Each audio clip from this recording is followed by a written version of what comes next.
Hello, everyone. Welcome to the first day of the Gypsy Nurses Fall 2021 Virtual Conference. I am Rachel Alton, the Online Community Manager for the Gypsy Nurse, and I will be here all week long hosting our conference with all of our wonderful guests.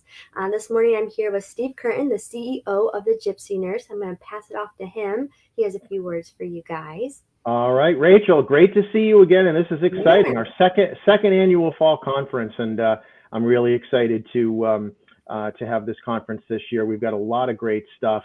It's our second annual fall conference. Our theme this year is back to school, and we have 9 great presentations from some very interesting and informative folks over the next 3 days. So the conference will be Wednesday, Thursday, and Friday of this week. So 3 sessions each day. To view the conference agenda and to register for all or any of the events that we have coming up, I would encourage everybody to visit our website, thegypsynurse.com, and our new event section, where you can view upcoming events and register for in-person and virtual events. While you're there, definitely check out some of the new features of our updated website, thegypsynurse.com. We've added some great new resources for registered members, including content alerts, job alerts, recommended jobs, and much more. So if you're not a registered member of the Gypsy Nurse, I highly encourage you to do it. There's lots of great resources and tools you can use on your travel nursing journey. I'd also like to thank our sponsor for this week, Fusion Marketplace. They are sponsoring the entire week. They have a session tomorrow. So we thank them for their sponsorship. And I would also like to thank this session's presenters, the folks from TNAA Healthcare, and they're going to talk about Travel Nurse 101. So this should be a very informative session. A final reminder that all of our live sessions over the next 3 days will be recorded. We know nurses are very busy, so if you can't make it or you can only make some of these conferences, please make sure to check in with us each day, and there'll be new sessions that are posted. I will remind you, though, that these sessions are only available to registered members of the Gypsy Nurse. So if you want to access any of these sessions post-conference, you must be a registered member of the Gypsy Nurse. So another reason to be part of the Gypsy Nurse family and a registered member of the gypsynurse.com. So there you go, Rachel. We're kicking it off here. Yeah. It's going to be an exciting next few days. So back to you. Definitely. Yes. Thank you so much. And again, we would love to thank our sponsor from Fusion Marketplace. Fusion Marketplace is a one-stop shop for healthcare travelers where they can easily compare benefits, pay packages, and review across multiple agencies. As a traveler-first driven platform, Fusion Marketplace is a curated career experience where healthcare travelers can take control of their career. And they also provided us with some really fun information about that. So I'm going to play a short video clip for you guys. Under one roof to make finding your next job a snap. Setting up your unique marketplace profile helps you land the job faster, allowing you to securely store your information and easily compare your options. When you're ready, you can apply with a simple one-click application that puts more freedom and control in your hands. Less unknown, more transparency. Happier travelers. Well, thank you again, Fusion Marketplace. We are having a ball with all of this, and so we're super excited that you were able to sponsor us this week.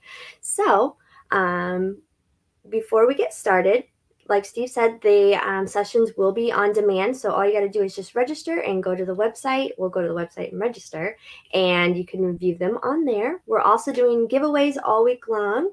So with this session, you can win a $75 Amazon gift card just by interacting, commenting, giving support to our presenters. Anything like in the comment section that's positive or any good questions, you will be entered to win a $75 Amazon gift card. So be on the lookout for that. We'll be announcing it tomorrow. So without further ado, let's bring on our presenters for the first session of our Fall 2021 Virtual Conference. Some of these faces will look very familiar. They are a Gypsy favorite. These ladies know a thing or two about travel nursing, combined with over 48 years in the healthcare industry. Please welcome, let me bring them up, Jill Eliassen and Brittany Garcia from Travel Nurse Across America. And we have a new face, Brandy Pinkerton. She is a travel nurse mentor with Travel Nurse 101. So thank you ladies so much for coming on. We're excited to have you as the first presenters, and we will let you get started. Welcome, everybody. Thank you. Hi, thank you. Good morning. Hi. Thanks for having us. Oh, anytime. Always a good intro from Rachel and Steve. They're fantastic to work with a lot over here on the Gypsy side. So hello to all the gypsies and all the nurses out there today. It's a brisk, sunny day in Denver, Colorado, where I am located. So I'll just do some quick just a recap kind of who we are and what we do. Rachel mentioned my name already. I work with Travel Nurse Across America as their Vice President of Clinical Services. I've been a registered nurse for 23 years with a lot of experience in ICU critical care. I've been in staffing for the remainder of all of those years, which I just love. Working with travelers every day, talking to nurses every day is just something that I'm very passionate about. So at TNAA, we've got a large clinical team that actually consists of over more than 160 years of experience with nurses that have experience in over 40 different specialties.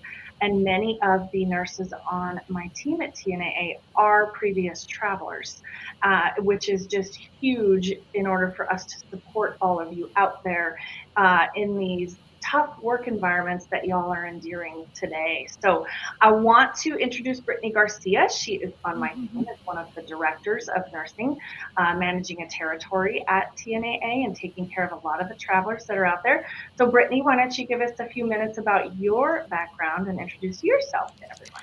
Hi, everyone. So I've been a nurse for 10 years, specializing in pediatric intensive care, doing a little bit of NICU in there as well as pediatric cardiac ICU. I did travel with TNAA for 4 years of those 10 and recently joined the internal clinical team this past year. And I'm just really excited to be able to support our nurses in a different way.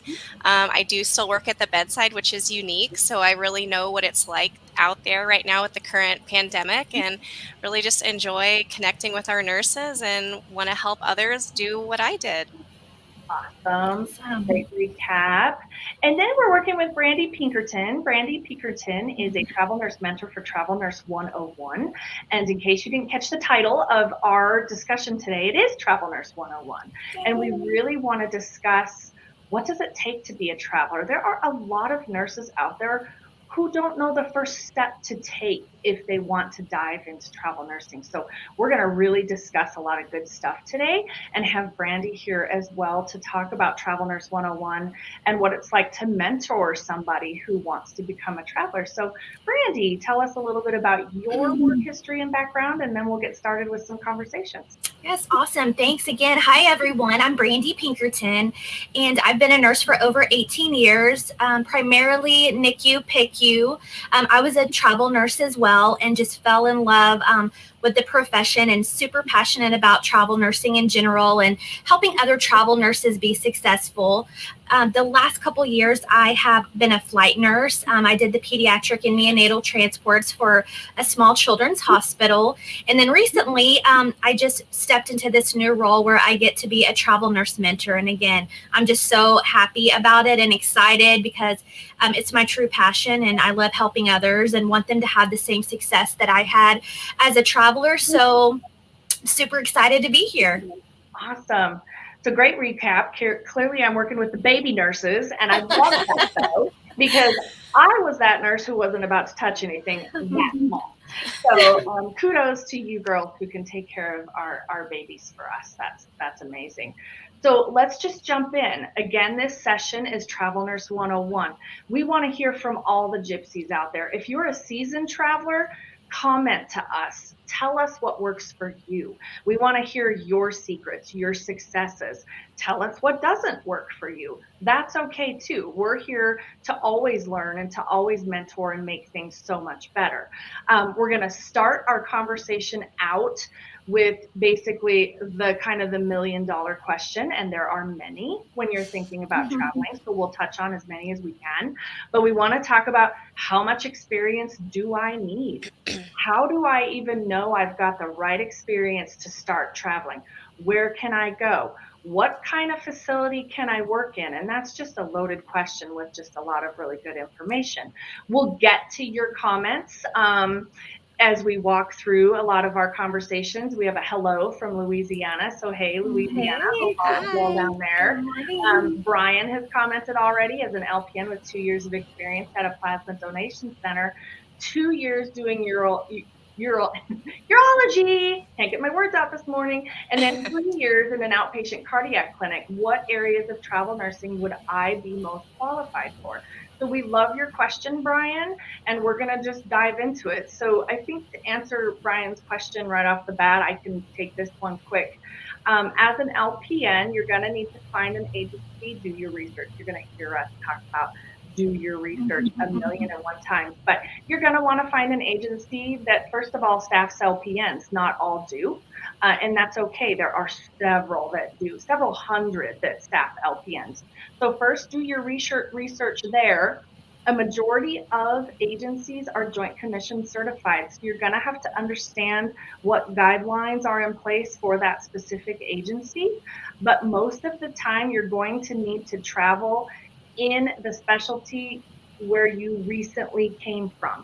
So you need to show that you've got that 1 year of solid experience in the specialty that you recently worked at. So find, for you, Brian, find that agency that's got outpatient clinics. Outpatient's a big piece in the healthcare industry today, and find that agency that works with LPN. Another question, Jennifer, currently looking into traveling ER nurse for 5 years, ER nurse at Cleveland, Ohio. Britt, what would you say to Jennifer?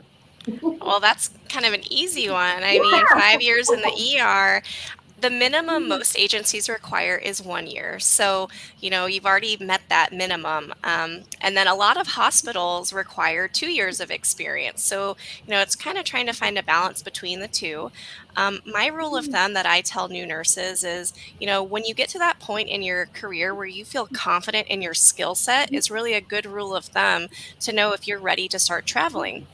And the reason for that is because you get out there and you go to these facilities and they give you like 1 to 3 shifts of orientation, if that, and they want you to just hit the ground running. So for us, it's a year. So I think with your 5 years of ER, you would be just fine, probably finding whatever job it is that you're looking for in the ER. Yeah, absolutely. It is, you'll hear us say this through these conversation pieces too. If you're an ER nurse, of course, there's a lot of floating as a traveler. We can touch base on what it means to float and how often you float today during the pandemic compared to pre-pandemic. But it is important to stick to the specialty in which you've got that massive experience in, because of what Britt just shared. The orientation can be real minimal. We've got travelers who walk through the doors of a hospital on day one. They take a patient assignment for real, because our hospitals really need travelers today to assist with the high acuity patients and the high ratios that they're enduring right now. So great questions.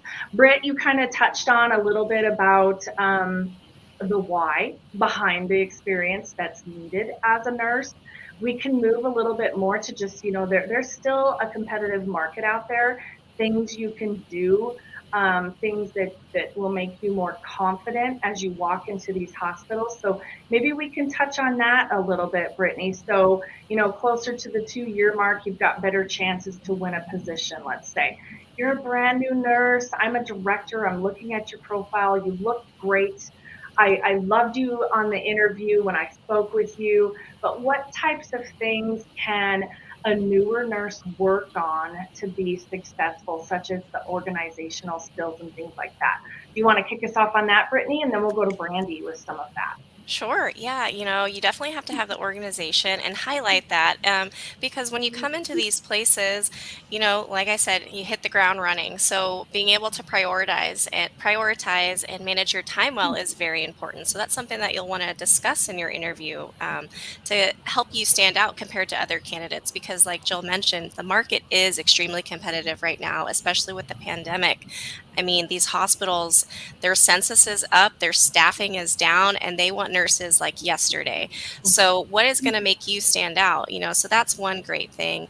Having additional certifications on your resume is also a wonderful thing to have. And I can say with our company, we have a certification program, so we help nurses get that, which is really unique and special. So that's something that, if you're looking for an agency, something to consider.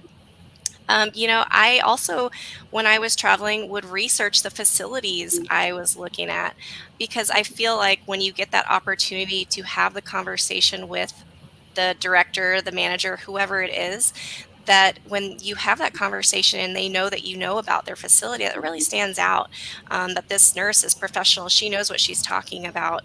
So in addition to getting your time at the bedside to get your experience, those are all things that can really help you kind of stand out compared to other travelers, especially with the way the market is. Yeah, great advice, great information. So, Brandy, if I'm a new nurse and maybe I'm just coming out of nursing school and I'm thinking, gosh, what specialty do I want to do? What do I want to do? What advices would you give to someone who's just coming out of nursing school in order to focus on the specialty where they want to travel? Use your example as a NICU nurse, maybe just the things that you did that led up to successful travel. Sure. Yes, absolutely. So I think my best words of advice, again, would kind of just be to add on to what Brittany said. It just do your homework, do as much as you can on your end to learn about the travel industry and attend these kind of sessions and that sort of thing. And then get your solid 2 years experience in your specialty. Again, like, you've got to get that time management down. It's so important, even as a nurse in general. It can, definitely make or break your career, and especially with travel nursing. So you want to be very confident in those skills and your time management as well, because when you start travel nursing, there's so many, especially when you're a new traveler, there's so many new things that are happening. It's a new hospital, it's a new town, it's a new computer system, perhaps it's new people. There's so many different variables that are thrown into that, and you want to know that you're set up for the best success to succeed, and you want to have a lot of confidence in your skills, and you may not have the same resources that you had at your home hospital as well. Perfect. So just yeah, and again, like they said, the market is really competitive right now. So what you can do to stand out, getting more experience and getting your certifications and all of those things will definitely help as well. Yeah, good. And you'll notice, I think something we should touch on quick, and then I'm going to go to a few more comments, is you'll hear us say different amounts of years of experience too. Maybe you're a med-surg nurse, and so that 1 year solid base will be good for you to take a jump and leap into travel nursing. Start at a smaller facility. Please do us a favor and don't put yourself into a 1,500 bed level 1 trauma center if you've never worked in one, because it is different. It is a really different environment. So remember this advice. If there's a few takeaways that you have from all of us here, take your first travel assignment in a hospital that's similar to where you just came from. Just do yourself a favor and do that for yourself so that you're comfortable. And there will be several things in that environment that mimic where you came from. So you'll really feel in your zone and you'll really be successful in that first assignment. Then step out and step into some of the bigger, different environments. There are specific specialties that may require more experience. So Brandy said 2 years.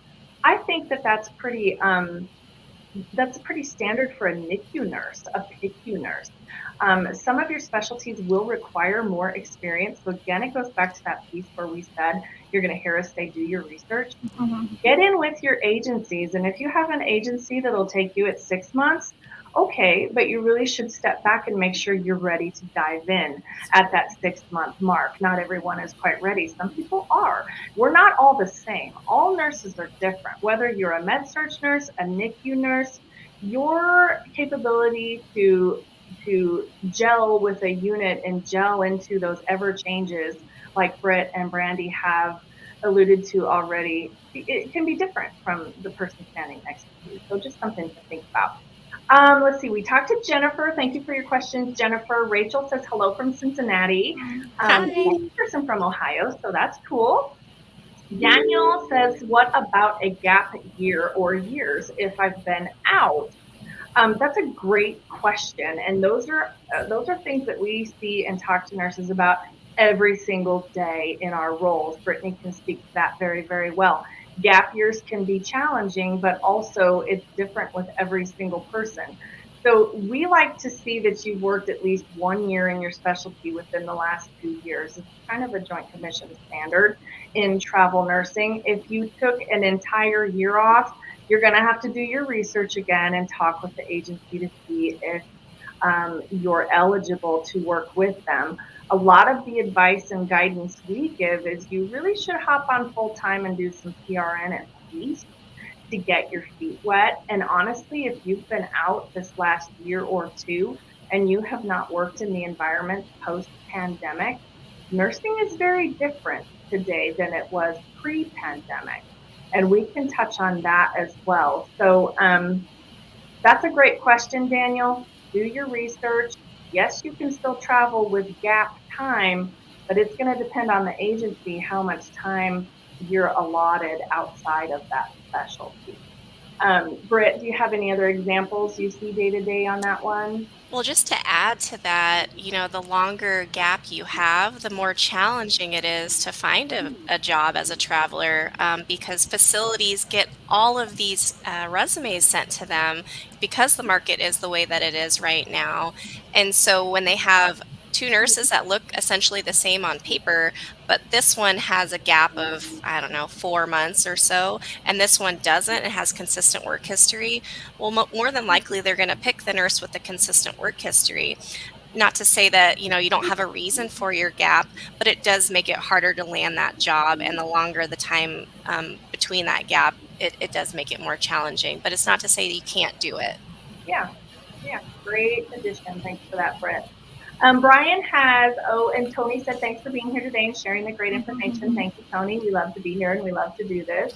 Brian has another question within the categories of job listings on site. There's one called clinic and there's one called outpatient. What's the distinction between the two?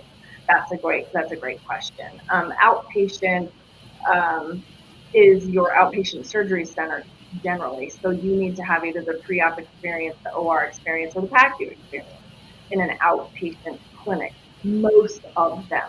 Some of them will take on med-surg nurses or even telemetry nurses because some of the outpatient clinics are considered an overnight stay.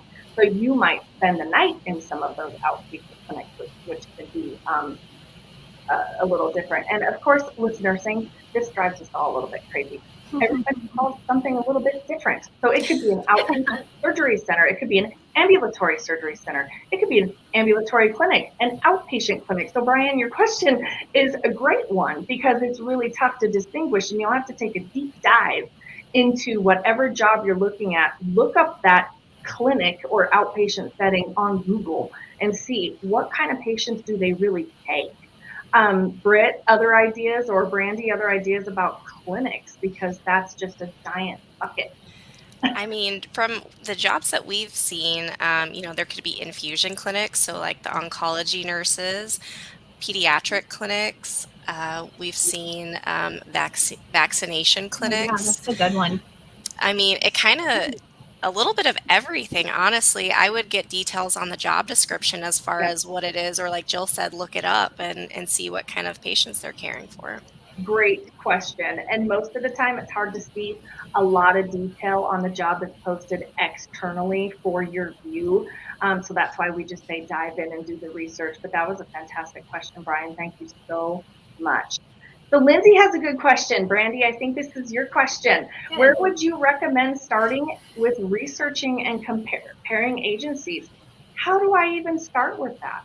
I love that question, actually. And I'm your girl. So we are going to be launching very soon Travel Nurse 101. So it's going to be a really good resource for you and all newer travel nurses to kind of just help get started and guide you in that process. I would say right now, you're in the right place already. You're already putting yourself out there, trying to learn, try to get educated about travel nursing. There's multiple social media groups with the Gypsy nurse, and as well as there's some groups in Facebook that are specialty based too. So that's also a really good place for you to get some information. And the best thing that you could do as well is just pick a couple companies that you're interested in and get started, talking to them and seeing what they have to offer and comparing different companies and agencies, and finding a couple of recruiters that you feel like you mesh well with, that you can trust and just be open and honest and have that open relationship with, and they can help get you started as well, because there's so many different things that are involved with getting started. And I know a lot of companies have, a ton of education that we can give you and talk one-on-one and just help you feel comfortable in the journey every step of the way, so you feel like you're making the best decision for you. Whoops, sorry, I forgot I muted myself. That was a great overview. And again, for you, Lindsay, and for any new travel nurse out there, it really depends on what you're looking for. If you want the high pay amount, you need to find the agency that gives you the high pay. If you're really wanting the fantastic benefits, find the agency that's got the great benefits. If you want to build your resume, you want to advance your degree, you want to go for your BSN, find the agency that will help pay for that. TNAA has 100% reimbursement. Just as an FYI, it's a fantastic program, and it's real easy to maneuver through as you're traveling throughout the country. Where else can you travel throughout the country, work in your job, go to school at the same time, and just accomplish many things for your resume? That's huge. Brittany already talked about a certification program that TNAA has.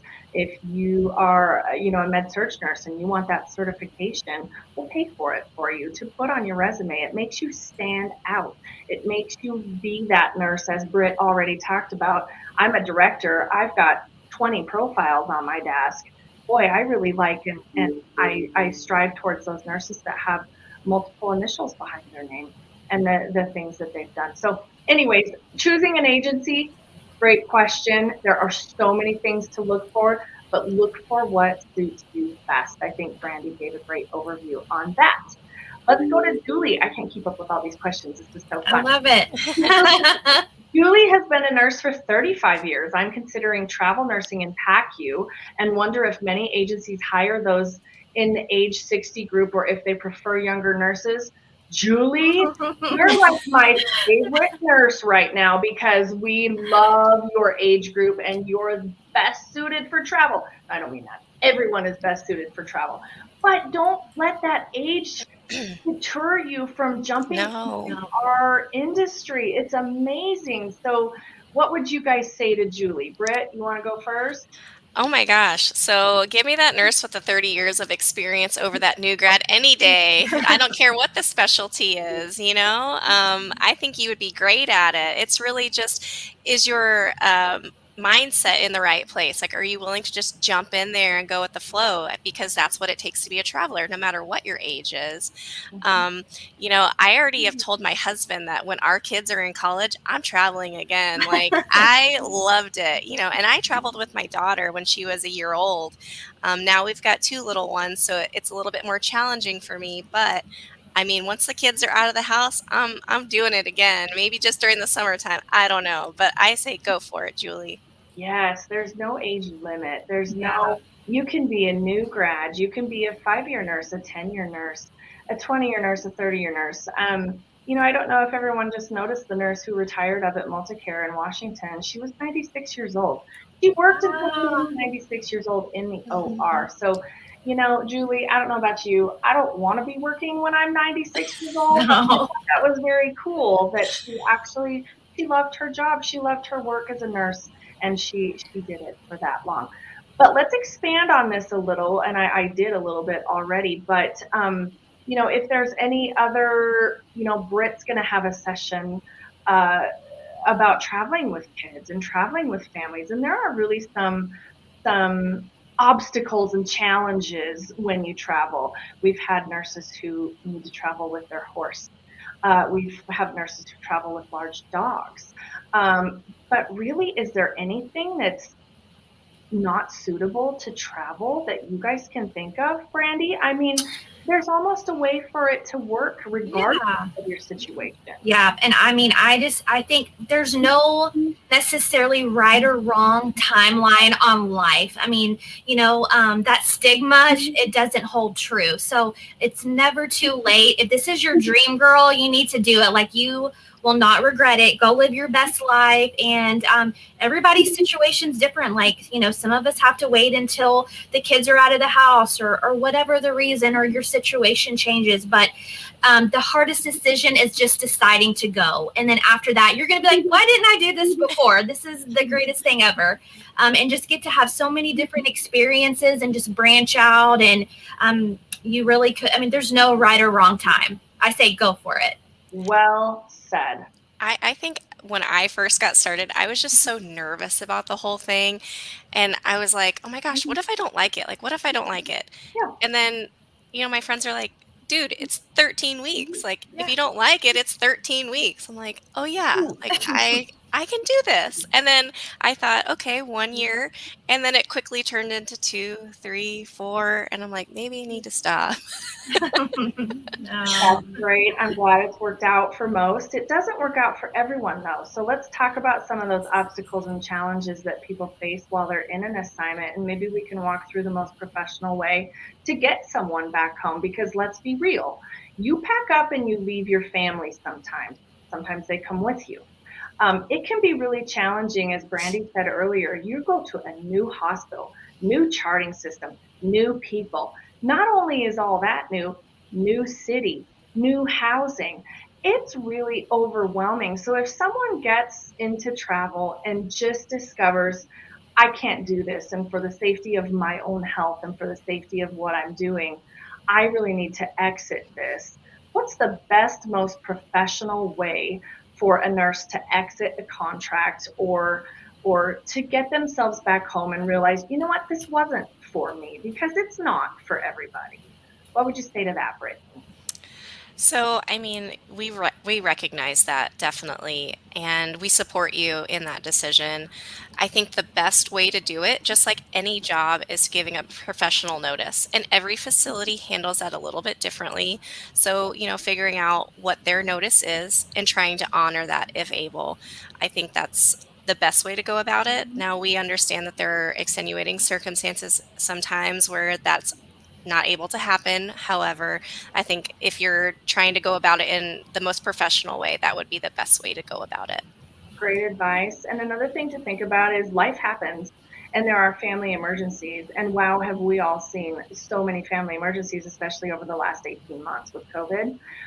Talk to your facility, talk to your agency, get to know your manager the first day you walk into that hospital. When your manager or director knows that, oh, that's Brittany. Brittany's Brittany. She's not a travel nurse. That's Brittany. And I know her name.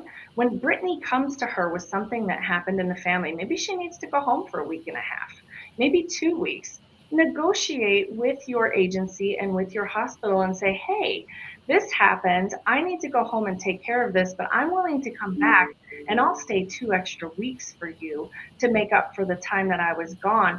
That just keeps you from burning bridges in the travel agency. And I just think that's really important to remember. Don't forget that a lot of these hospitals are linked together. They're huge hospitals. So if you burn a bridge at one hospital and they own 160 hospitals, you may not be welcome in any of those hospitals again. And you just really want to remember that and just keep that professional notice in mind if something doesn't work out. But there's so many questions. Let's keep going on here. So Lindsay says, fantastic info. Thank you so much. Of course, Brian says, thank you for doing this. Absolutely, Brian. Good luck to you deciphering between all those outpatients and clinics. That'll be great. Julie said, so excited to do this. Julie, do it. Jump in. Yes. You are a mentor for so many nurses. Go do it. Brian, do you recommend buying benefits through the agency that would stop and start with each contract versus buying through Marketplace? a plan that is nonstop. So benefits are a great question. And again, that's something that's going to be specific to your need and your desires. I think something to look at in an agency is what is that bridge and what is that gap. Many agencies allow you to take a 30-day break in between your contracts, and your insurance is still good for your gap. Everyone's different with what they carry. Definitely something to look into with the agency that you choose to travel with. But that's a great question. If you're family planning, you may need that solid coverage through a third party. Again, research it all and look for it, but that's a fantastic question. We have another question. I traveled for one contract 4 years ago in a step-down unit. I had a year experience as an ICU nurse, then later transitioned into psych. I became a psych manager after a while and have been for 3 years.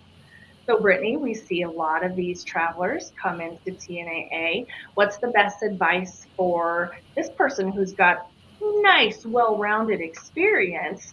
How should this person jump into travel nursing? Yeah, I mean, she sounds like she's got wonderful experience. What I would recommend for our particular company is we look for recent bedside experience. So if you're not actually doing the patient care, picking up 4 to 6 shifts a month for a minimum of 6 months to get back into that routine, because once you go to these travel assignments, you just go in and you're expected to function. And so there's a little bit of a learning curve with that. So we want you to be fresh and ready to go. Agreed. Great advice. Here's Linda, and I want to make sure I'm not missing questions, but they're coming in so fast, which is awesome. But Linda asks, are there many positions available for case management for someone in their 60s? Yes. Again, another one of those questions about age. Absolutely no detours there at all. There are a lot of case management positions. TNAA does post some. There are several agencies who specialize more in case management. So you may want to start scrolling through the sites and see who's got the most positions available, where you're licensed. Start there, and then dive in. But absolutely, case management jobs are hot and heavy right now, just like every specialty in nursing. Let's go down here to another question. I had a good one for you, Brandy. Thanks, Fred, for popping in. Well, here, let's just go to Stephanie. I've been working in GI outpatient center as a nurse practitioner last year and a half, but with my RN experience in a hospital setting. What are your thoughts on NP transitioning to travel nurse? Ideal first job? This is a fantastic question. I know that at Travel Nurse Across America, we do have nurse practitioners who are traveling as nurses. So nothing prevents that from happening as a nurse practitioner.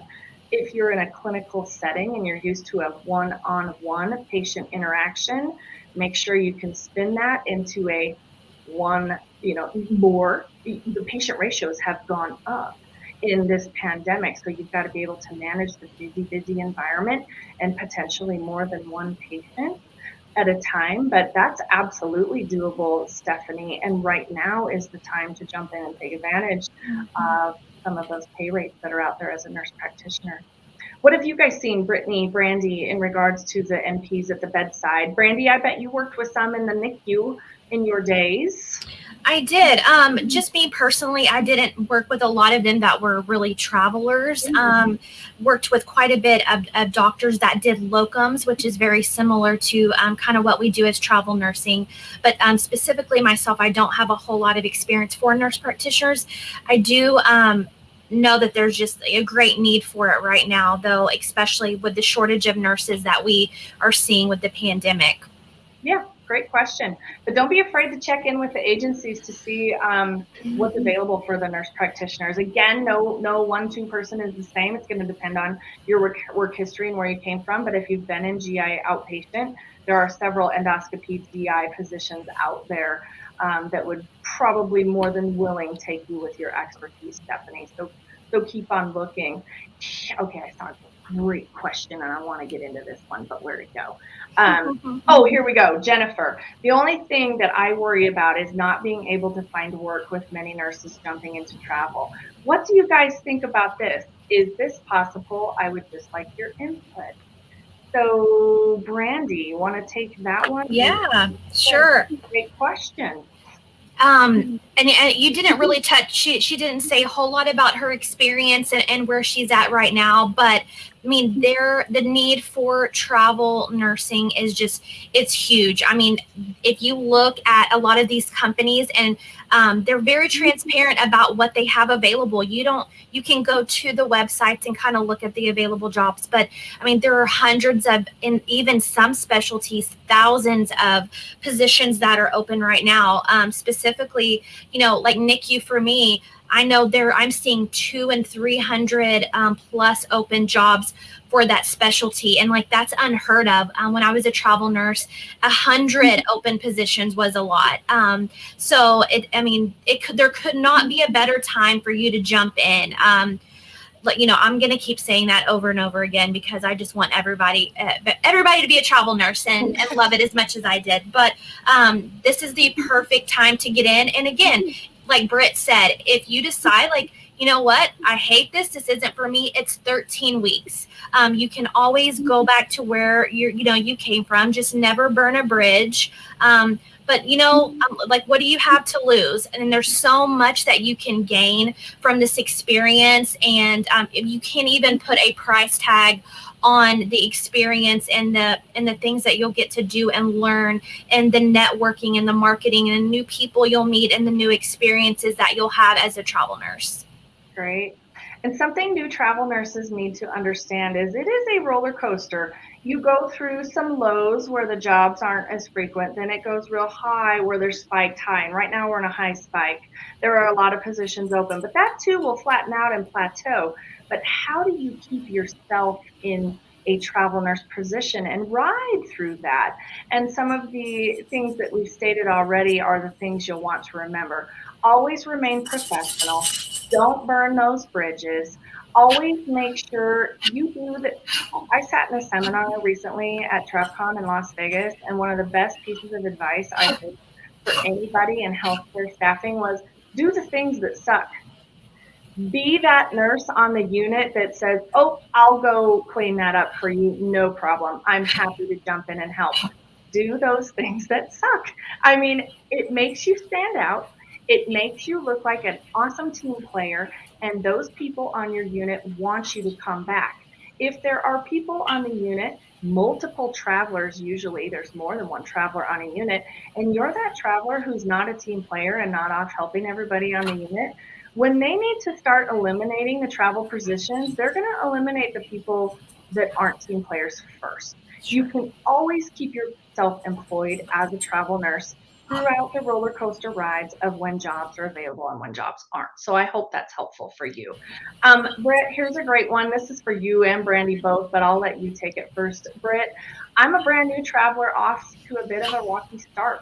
How can I tell if I have a good recruiter? How can I tell if I have a good agency? How many recruiters agencies would you recommend working with at once? That is a fantastic question, Charlotte. So we'll start with part one. How do you know if you have a good recruiter? Well, for me, it was that relationship. Did I feel like this person was communicating with me? Every nurse is a little bit different on how they want to be communicated with. So, be upfront and open and tell your recruiter that, like, what are your expectations, and lay that out so that they know what it is that you're looking for. Not all personalities jive, and we know that. So if you feel like there's not a good fit there, then, have a discussion about it, or go find the recruiter that works for you. When I first got started, I spoke with 5 different agencies, and I spoke to all those recruiters, and I actually asked them for nurses that they worked with to speak to them about their experience.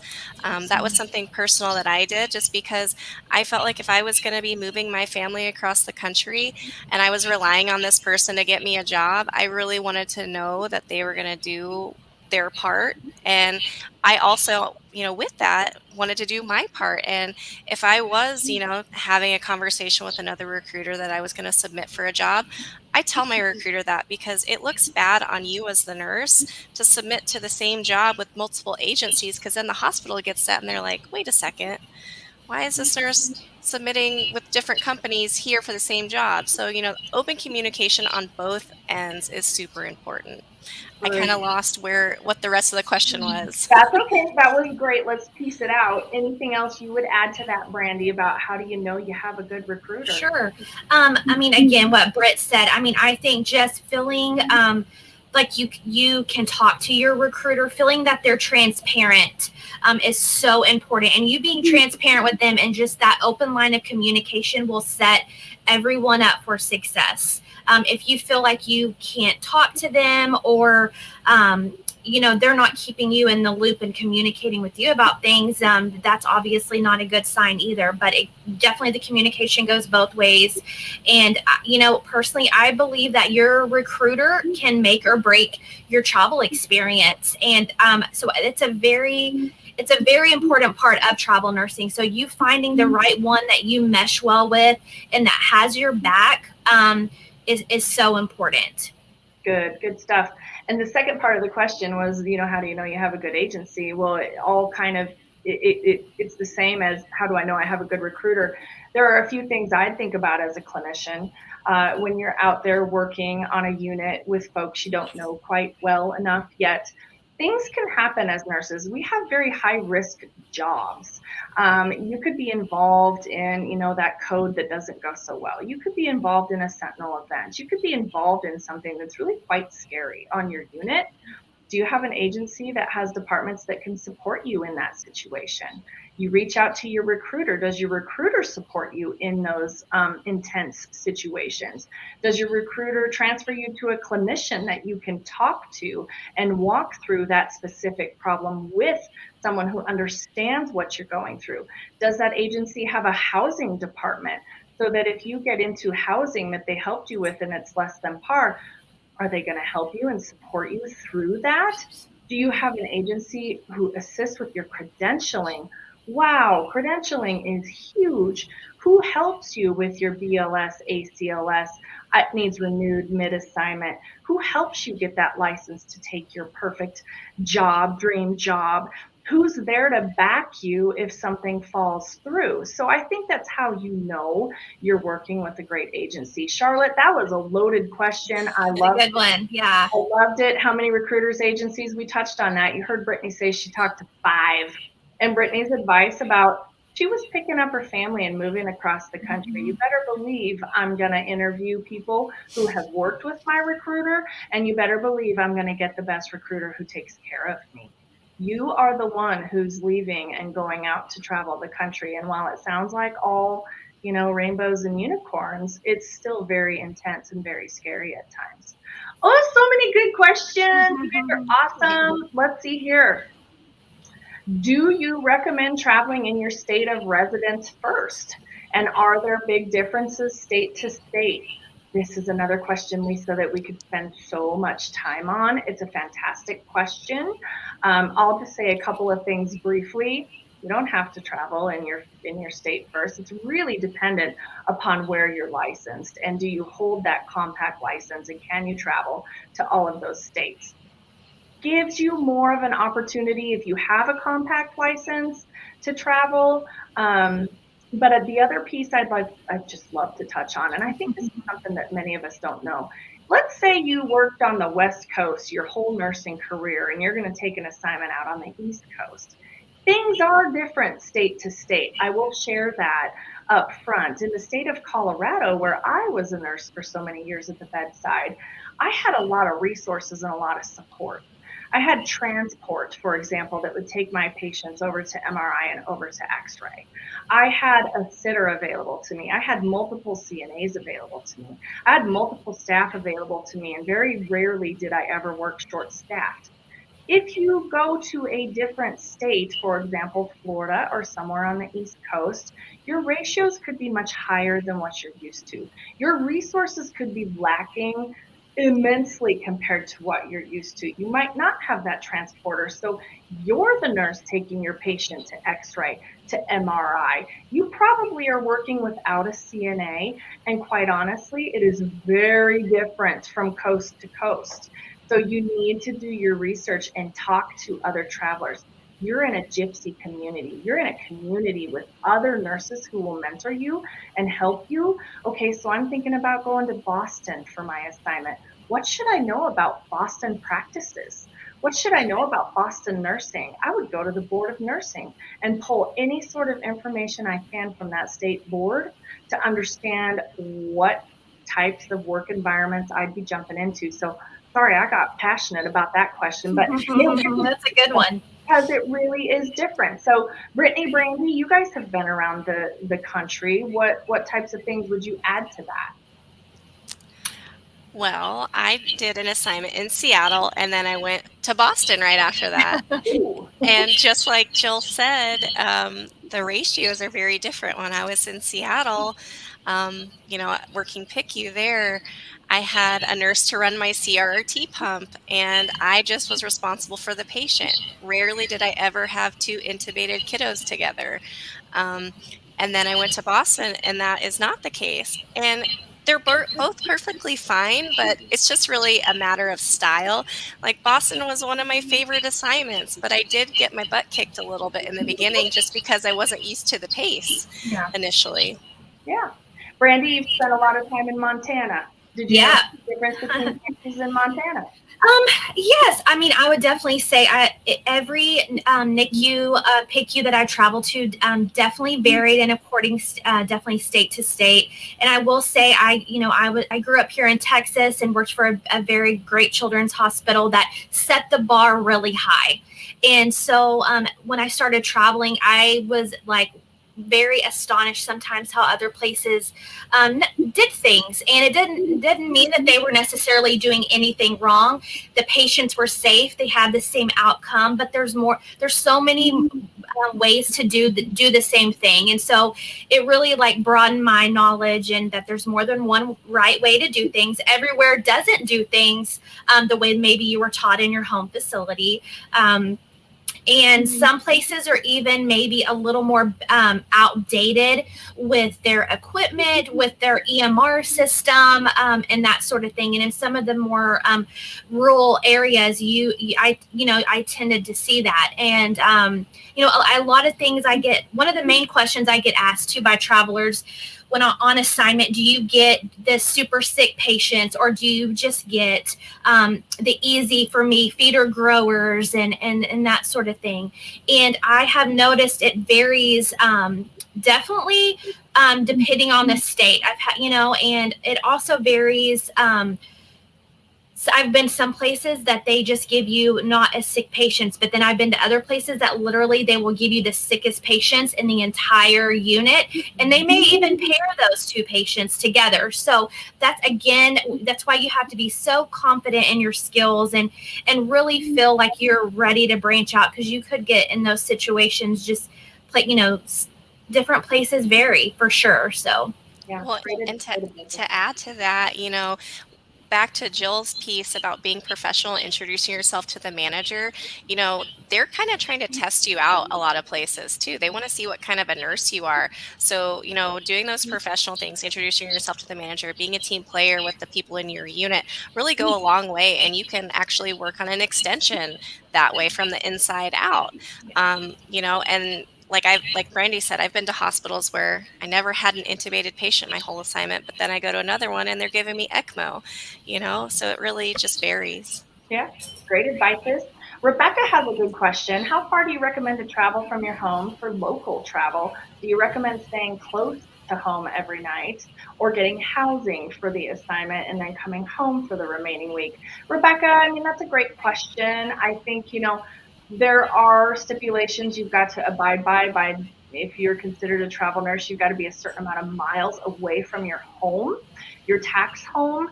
So you always want to understand those rules and regulations before you jump in. There's also per diem differences and per diem positions that could be better for you if you're going to work close to your taxed home. So that's a great question. But as a traveler, many times we have travelers who will maybe travel 3 to 4 hours away from their home, block schedule their days, and then go home for 4 days. and then drive back to their assignment and stay in some sort of short-term housing for the 3 shifts that they work. So there's a lot of flexibility with it, Rebecca. You've just got to decide what works best for you, but make sure you're careful and make sure you understand what it takes to be considered a travel nurse and how far away you have to get from your home in order to safely travel. There are IRS guidelines, Rebecca, that you really want to understand and stick to. And I wish we had time to jump into those. We will have more sessions where we can touch on those types of things. I want to get to Steve's question because it's a great one. Travel nurse pay rates are elevated right now. What guidance are you providing to those considering travel nursing due to the attractive rates? And then how may they lower in the next few months? How are travelers going to adjust to that? And what advices do we have for that? Well, obviously lucrative pay rates are attractive for anyone. And yes, we all know they're going to balance out at some point. Nobody holds the magic crystal ball on when that is. But Brittany, what would you share surrounding, it's great right now, no, it's not going to last forever, but what types of things would you recommend to a new traveler to do? Well, when I started traveling like 5 years ago or 6 years ago now, I was making like $1,800 a week, and I thought that was fantastic. I feel like the nurses now would laugh at that because of these crazy pay rates. But what I would say is, yeah, it's not going to last forever. And already we're seeing a little bit of a dip in that.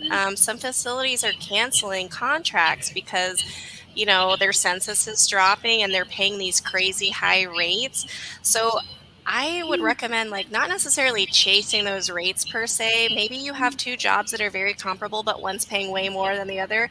Sometimes it's better to go with that one that's a little bit less because you have more job security than with the other one where, you'll get there, they'll cancel you, and then you got to find the next one.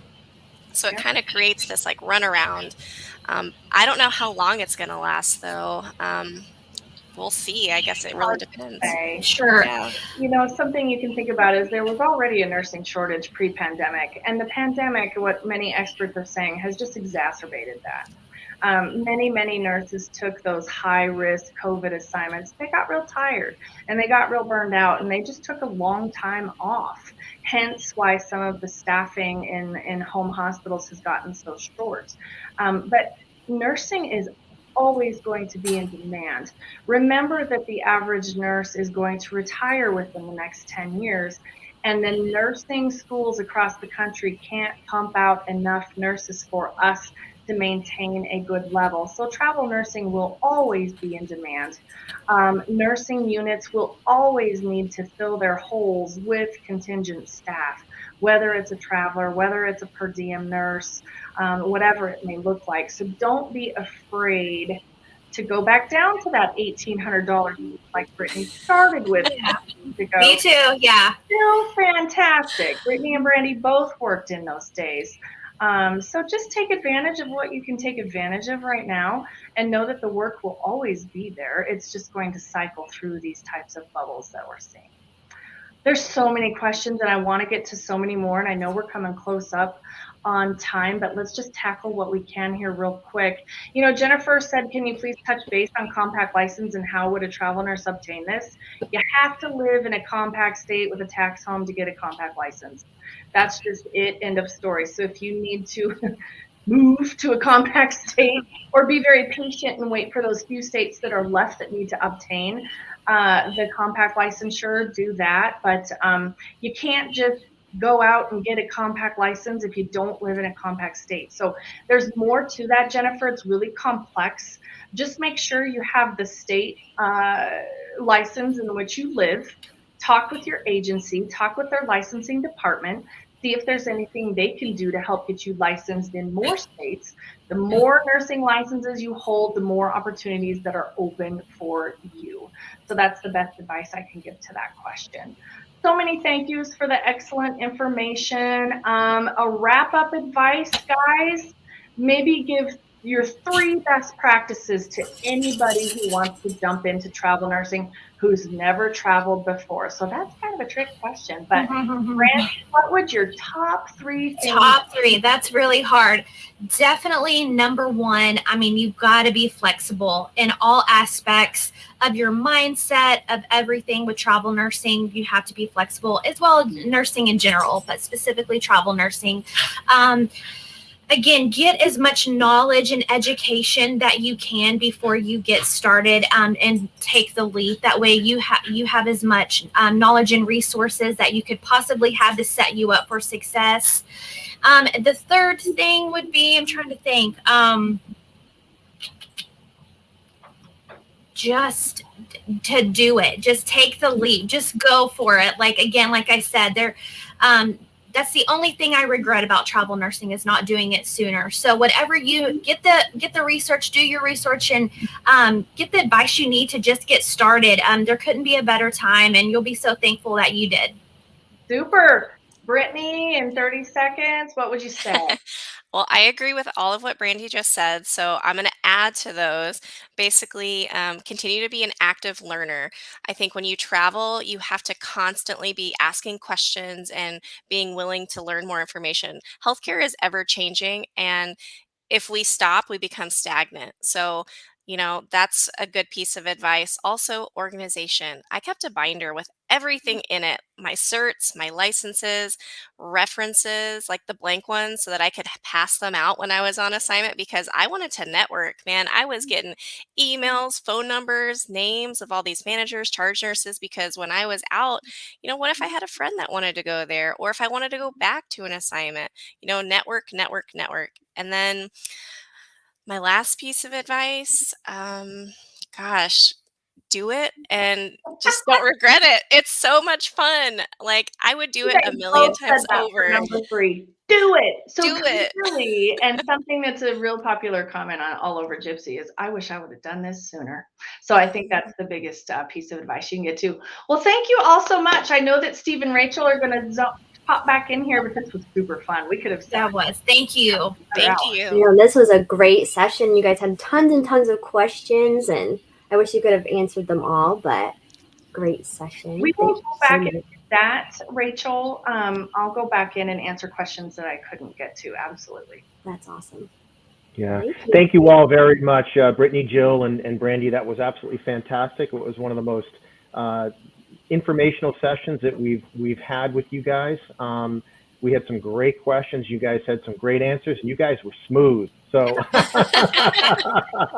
you were smooth. So thank you guys so much for the information that you're sharing with the Gypsy nurse community. We appreciate it. And I believe, Brittany, you're going to be back on at some point later this week to talk about traveling with children, right? I am. Yep. All Maybe right. one of my kids will make an appearance so you can see the famous Izzy who traveled with me. We would love it. Either going to be a planned appearance or one of those things where they open up the door and say, "Mom, are you on camera right now?" It could be either. I mean, she does do that from time to time in my meetings already. So. All right. Well, we look forward to having you in that session. And again, Jill and Brandy and Brittany, thank you so much for the great information you shared with the community. We really appreciate it. Thank you for joining us. Thank you. Thank you. Bye, all right. Well, that was a great first session. Yeah, Brittany will be on tonight at 7 p.m. Eastern. And then we have our next session at 3 p.m. Eastern. So be sure to tune in. Like Steve said at the beginning, if you missed this session or any of the other sessions, you can watch them on demand. You can actually pull them up on the website, but you do need to be a registered member. It's really easy to join. You just click the login, join, and go to on-demand events. And then we would also like to thank our sponsor of the virtual conference. They, like we said earlier, Fusion Marketplace, we want to thank them for being the sponsor. They are a one-stop shop for healthcare travelers where they can easily compare benefits, pay packages, and reviews across multiple agencies. As a travel-first driven platform, Fusion Marketplace is a curated career experience where healthcare travelers can take control of their career. And you can visit fusionmarketplace.com and get all set up there. So thank you so much, Fusion Marketplace. Absolutely. Rachel, great job as always. A fantastic session, and we look forward to the remaining sessions today as well as the remainder of the week. We're off to a great start. Our second annual fall virtual conference. We are ready to go. Definitely. Well, thank you all, and I hope to see you all at the next session.